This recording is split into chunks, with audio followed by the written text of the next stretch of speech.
Welcome to Think for Yourself Clubhouse. My name is Bill Martin. This is my co-host, Dennis Reinhart. Our guest today is Kasey Hall of the group No Data Centers in Jackson, or Data Centers in Jackson. Captain Picard calls it data. Actually, it says data. Is it data centers or data centers? Which do you prefer? Well, I prefer none. But I believe, let's go with data is going to be the Appalachian pronunciation. Data is the Appalachian pronunciation. That's and what we'll go with. Data will be the Star Trek. We'll leave that with Star Trek. Okay. All right. Kasey, you're from an old farming family in Jackson County, aren't you? Yes, sir. And what family would that be? The Hoover family. Frank Hoover runs the farm now. It's my father. And I think the Hoover family, for the old timers, is a well-respected old farming family. It goes back generations, does it not? It does. Our farm is 3 generations, but there's other branches of Hoover farms right there in that area too. And this area would be in the western part of the county? Correct. Southwest, Scioto Township. An excellent farmland. Yes. And want to keep it that way. Absolutely. Okay. And that leads us to the formation of the group that you've been calling No Data Centers in Jackson. Mm-hmm. And what is that all about?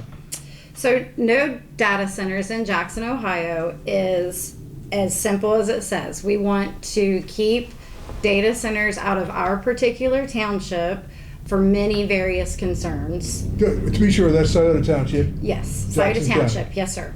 This might have direct relevance to other townships, and especially in other townships in other counties. But the one you're worried about right now is Scioto Township, Jackson County. What are you worried about? I'm worried about the unknown long-term effects of putting the data center in. There's a lot of pollution concerns, energy and water usage concerns, there's financial concerns, and Ohio currently is not studying any effects. Let's drill down on some of those concepts. First of all, pollution. Dennis, I think you had some work up on pollution, did you not? Yes, there are chemicals that are used inside the system to take out corrosion and scaling and bacterial growth.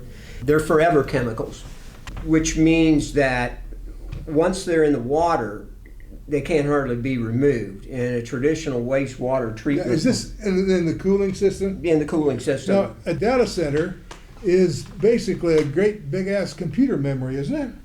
Yeah. Yes, it's a computer storage unit, basically. Yeah. That is where the cloud is not an imaginary thing. Yeah. The cloud is a bunch of servers held on shelves in a big warehouse. And we all know from our desktop computers and our desktop computer memory that what's going on is that electrons are scooting around metal circuits. Correct. And every time electrons scoot around metal circuits, that creates heat, does it not? Mm-hmm. So one of the major deals in a data center is getting rid of the excess heat from all these electrons scooting around all these electrical devices. Correct. And that's what you've been talking about, Dennis. The cooling water picks up these forever chemicals in the process that they use. And I just want to state this. These chemicals have been found to cause liver and kidney failure and also developmental problems in children. So that's what we're talking about, how serious it is. Yeah. And I can imagine that this water, if they use it for cooling, and my understanding is there are enormous amounts of water used in the system, that if you dink millions of gallons of water into that building, that data center building, then it's going to come right back out eventually. And how much of it goes into the air for cooling? 80% is lost to evaporation. Okay, this would be those fans and those cooling devices that we see. Great big fans. If the one I keep in mind is the one we see just before we get to Columbus. Look off to the right there. And you can see the units that have the great big fans in them. You can also see the tanks for the liquid, which in our case probably going to be water. And what happens when liquid boils off, then you have things that are left behind that end up being concentrated also. So we're talking about the discharge getting a concentration of things from that water. So you're worried about the discharge of water, enormous amounts of water, into the native streams from which farm families take their sustenance. Correct. Okay. Hence, here you are. Yes. All right. And also air pollution. Is there an air pollution problem? Yes, if something happens, they've got backup generators, diesel. And we're not just talking about one or two, we're talking about multiple generators. So when those are running, if there's a power failure somewhere, they're sending pollution into the air also. Plus, this thing takes enormous amounts of electricity, so that means that more probably coal-fired power plants are going to be needed to produce the electricity. So you've got some downstream pollution from it also, air pollution, I should say. I have heard, I don't know, but and Aggie's been doing a little bit of research on it, that this particular plant might be using the ginormous gas fired The natural gas. generator energy. in Piketon, which is going to, I guess, produce enormous amounts of electricity, and that's what you're talking about. I think too is, where does the discharge go? You know, I think they were talking about the other day of using wastewater treatment plant in Jackson. And as I said before, it cannot take that out of there. Even with modern methods, there are 3 ways to do it. It's highly expensive, and it only removes about 25% of those forever chemicals. And the other thing about, I don't know much about our wastewater treatment plant, but it could be overwhelmed. There are some that are overwhelmed. There's just too much coming into it on top of what, the residents. Do you have any numbers on how many gallons of water No. a big one of these would take? I do. It is 5 million gallons a day max for a large data center. That's equal to the usage of Dublin, Ohio, which has a population of 50,000 people. And where is this water expected to come from? That's a great question. We do not have a water source out there as far as coming from a municipality that would be great enough.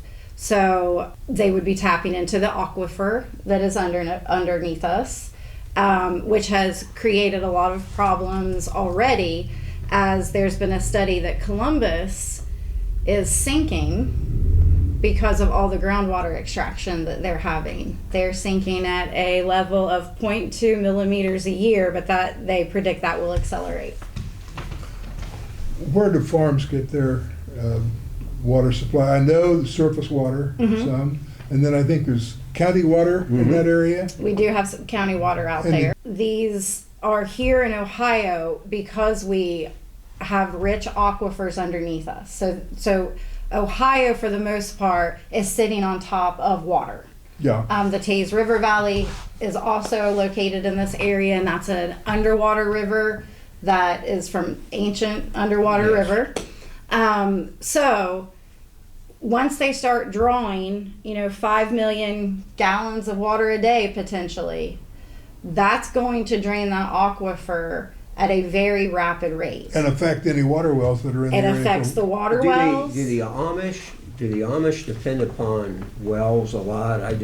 For their we really livestock? don't know. I have not asked that. I am not sure. My sister still has a well and uses a well, and this facility would be about 400 yards from where her well is.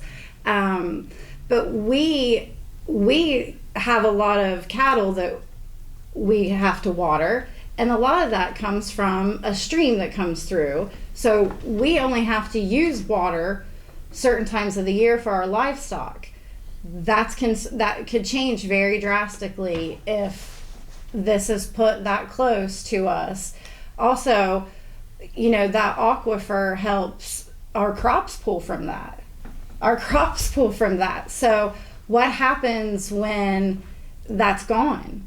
That's the whole story of snow and rain in the springtime. Right. It recharges the aquifer. Right. And the farming process draws down on that aquifer. Right.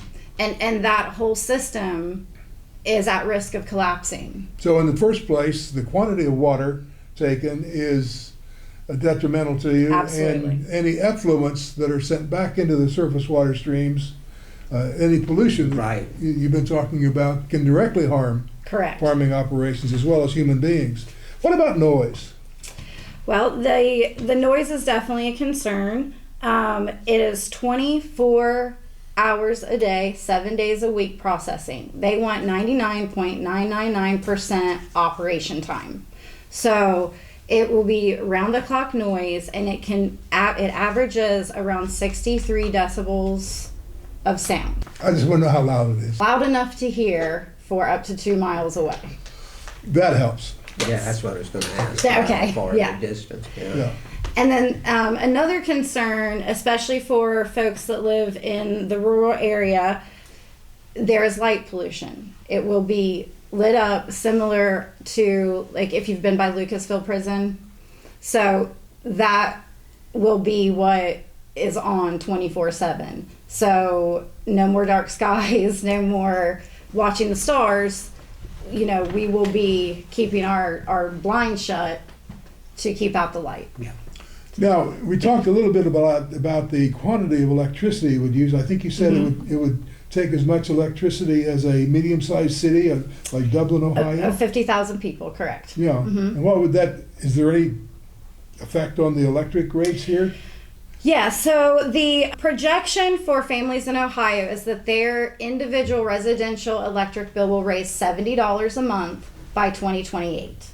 And that does not include the rate hikes that AEP have already put on us. I believe we just took a 7% rate hike, and they do plan on doing another rate hike later in the year. Yeah, the slick thing about being in the electric biz is that you pass on your capital costs to the consumer, do you not? Correct. And I know that there is talk of them bringing their own electricity. However, that process takes a lot of time to build the power plants and get them up and running. In the meantime, they have to tap into the grid, which is going to cause AEP to build a large amount of infrastructure to support that. Then in a couple years, when they bring their own energy plants are up and running, they're going to unplug from the grid and plug back into their own supply. And the residents, again, are going to get get strapped with the cost of covering that extra capacity load that is no longer being used. I read someplace that there are over 200 data centers in Ohio, many of which are biggies. And That's what correct. happens if this turns out to be another bubble and it busts? We don't know. And that is another concern that we feel like our group feels this is very short-sighted.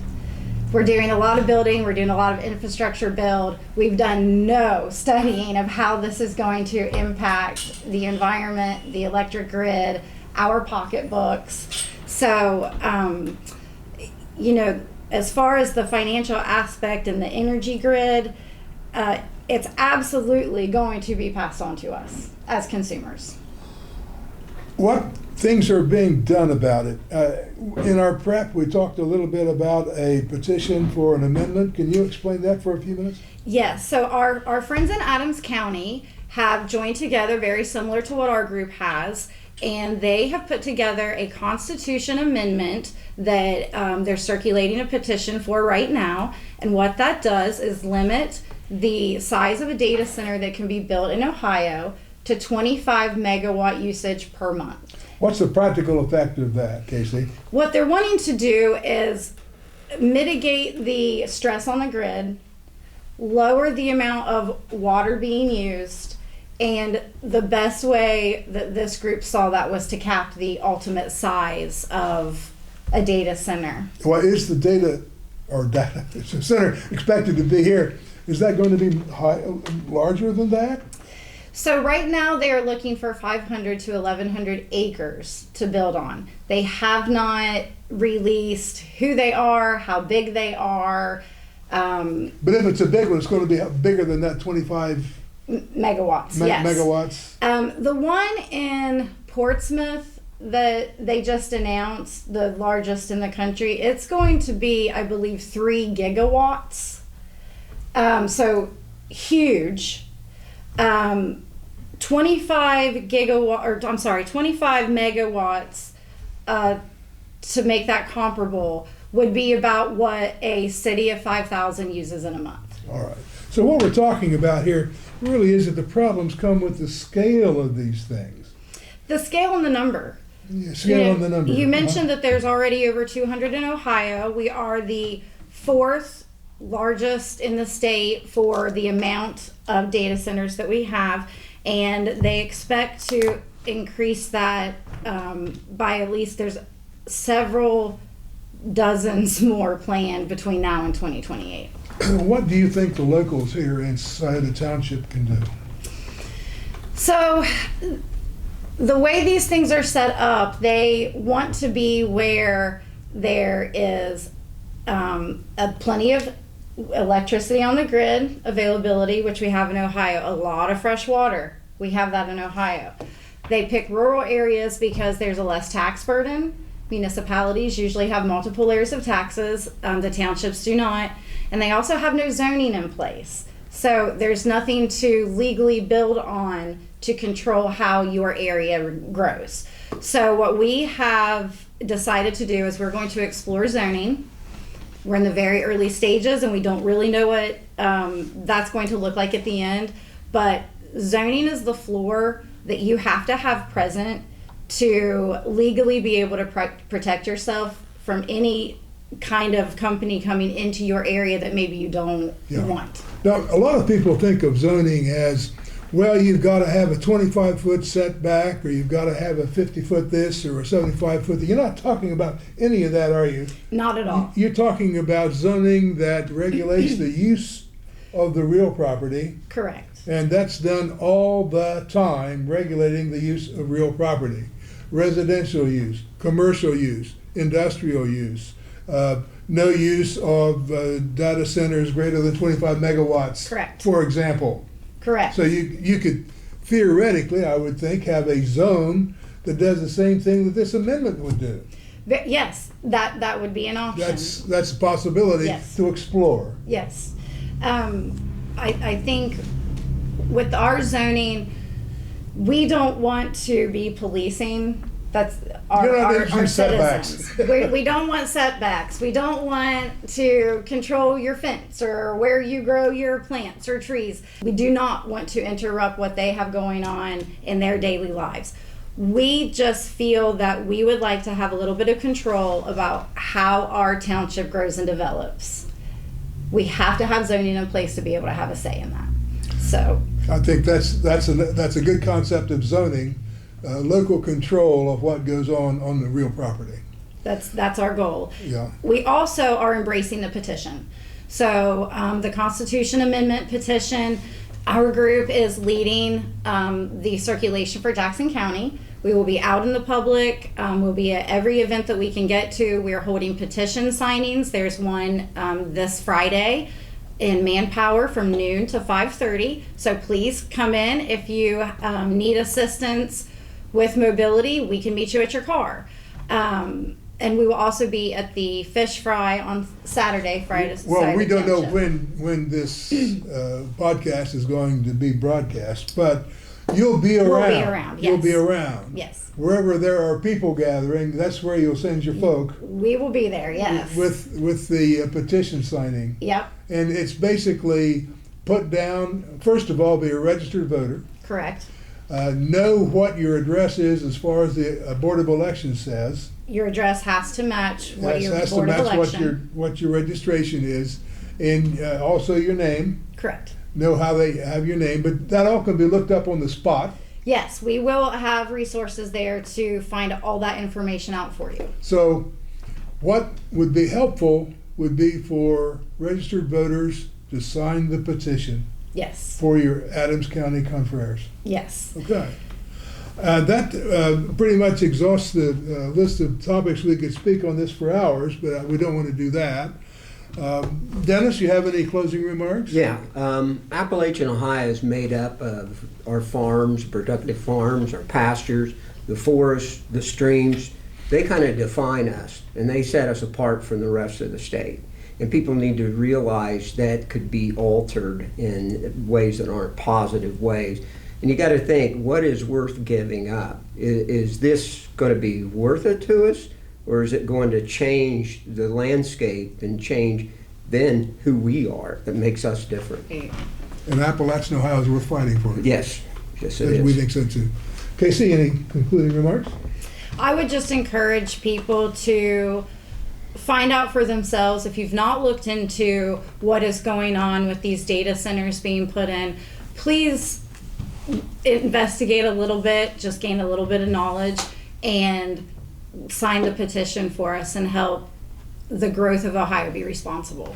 Okay, thank you. Appreciate it. Thank you for your time. I appreciate you having me. Okay. Our pleasure.